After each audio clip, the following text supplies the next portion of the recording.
ദൈവതിരുനാമത്തിന് മഹത്വമുണ്ടായിരിക്കട്ടെ. ശൂനോയോ നോമ്പിൻ്റെ 5-ാം ദിവസം.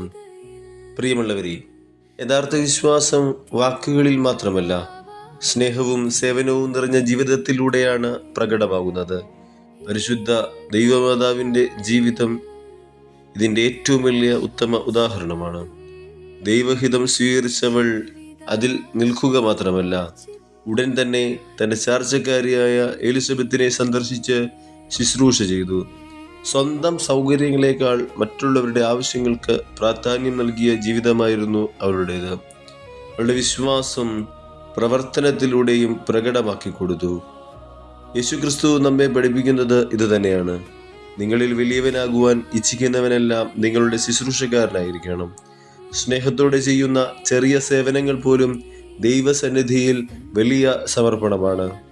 ഇന്ന് നാം സ്വയം ഒന്ന് ചോദിക്കണം, നമ്മുടെ വിശ്വാസം ആരാധനാലയത്തിൽ മാത്രം ഒതുങ്ങുന്നുണ്ടോ?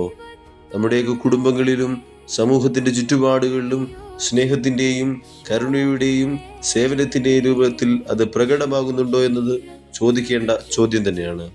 ഈ നോമ്പുകാലത്ത് പരിശുദ്ധ ദൈവമാതാവിനെ പോലെ സ്നേഹത്തോടെ സേവിക്കുവാനും വിശ്വസ്തയോടെ പ്രവർത്തിക്കുവാനും നമുക്കും ഇടയാകട്ടെ എന്ന് ആത്മാർത്ഥമായിട്ട് പ്രാർത്ഥിക്കുന്നു.